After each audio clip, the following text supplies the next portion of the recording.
inilah sandaran mereka, kerana bagi mereka obat hanyalah sesuatu yang semua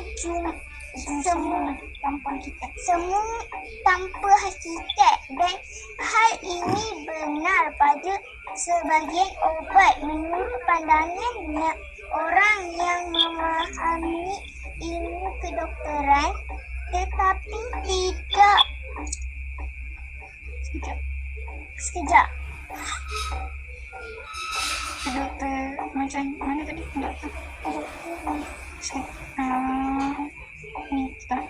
Tetapi tidak benar pada sebagian yang lain, namun orang yang bukan tabib terkadang memandang semua obat dengan satu pandangan. Semua obat dengan sehingga melihat berobat sebagai bentuk berlebihan dalam bersandar kepada sebab-sebab seperti kai dan ruqyah, lalu mereka meninggalkannya.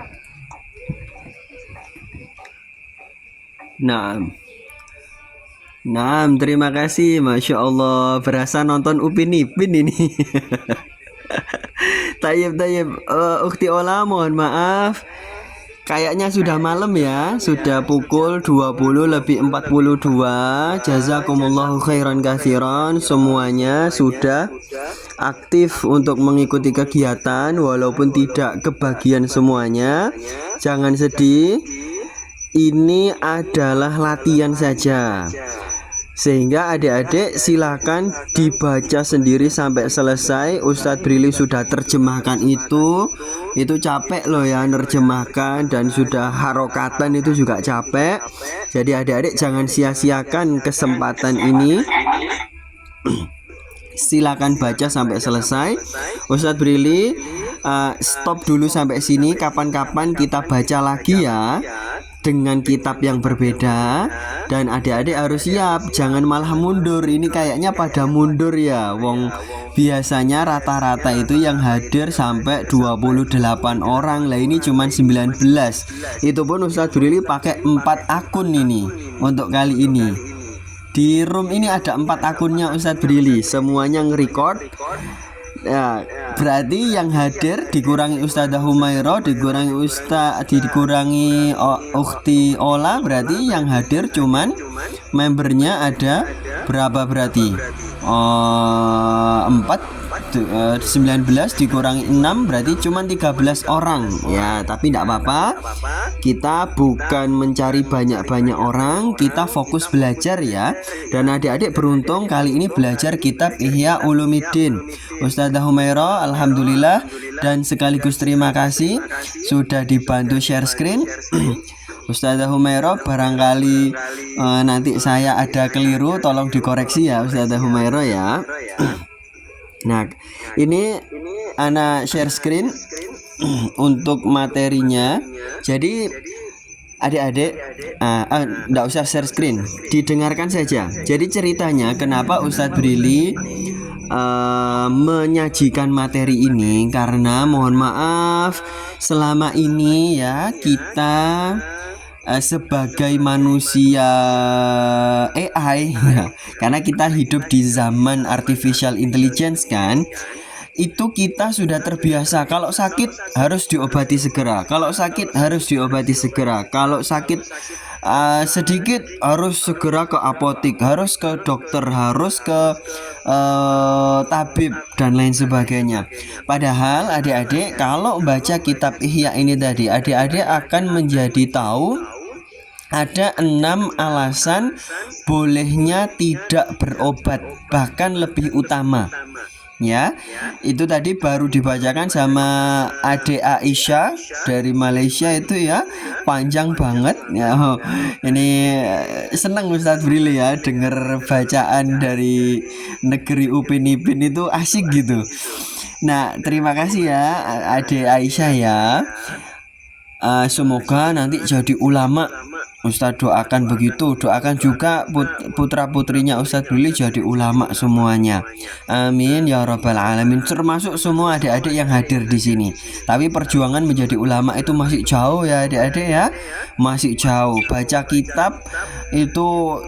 kitab Ihya saja itu Masya Allah butuh bertahun-tahun ya. Kali ini kita belajar satu subbab saja. Ya, satu subbab saja. Ini sudah berapa halaman itu di PDF yang Ustadz kasihkan. Ya, jadi ceritanya begini adik-adik. Coba bayangkan sekarang dipejamkan matanya boleh. Coba bayangkan ya. Bayangkan adik-adik punya orang tua atau punya kakek saja ya, punya kakek nenek saja. Punya kakek nenek yang usianya sudah tua, sudah tidak bisa berjalan, makan juga harus disuapin, buang air besar, buang air kecil juga harus kita yang bersihkan. Ya, bayangkan dulu itu ya.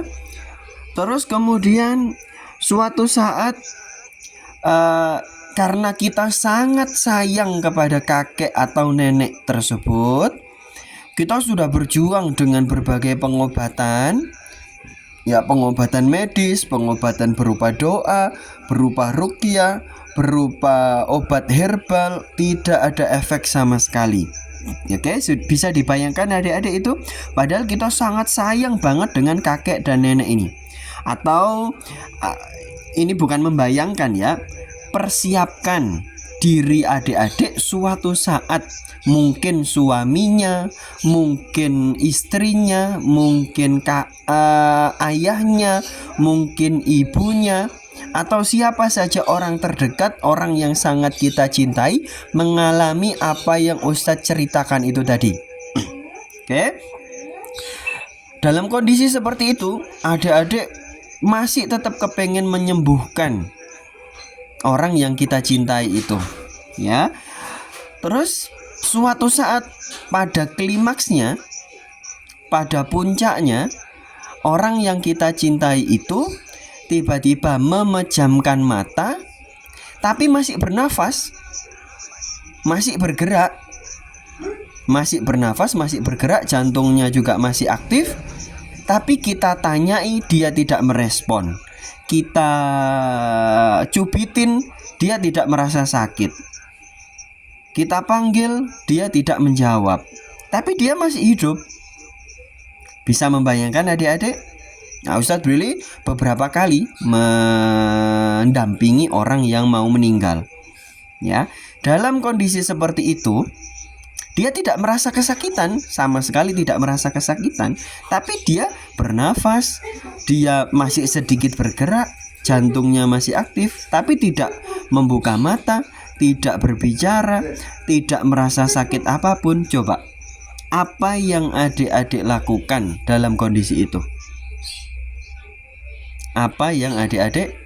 Nah, ini beneran. Ini Ustadz Brili mengalami kalau tidak salah mendampingi 4 orang yang sudah mau meninggal. Ya, coba bisa membayangkan itu adik-adik. Yang terfikir adalah kita tidak bisa berbuat apa-apa. Mau ngapain lagi? Nggak ada. Yang mau kita bertindak apa? Nggak ada. Kita mau doain juga, ya memang doa memang harus ya doa. Cuman doa apa? Ya Allah, sembuhkanlah dia. Nyatanya juga kalau sembuh sudah potensinya tidak memungkinkan. Ya, ini bayangkan, andai kata, bukan bayangkan ya, persiapkan suatu saat mengalami kondisi ini. Entah itu siapa saja, pokoknya orang terdekat kita. Bahkan ya semoga ini tidak terjadi ya, tapi suatu saat pasti terjadi. Misalnya buah hati kita, anak kita, orang yang kita cintai, siapapun, terjadi kondisi seperti itu, apa yang adik-adik lakukan? Tidak ada. Mau panggil dokter, dokter juga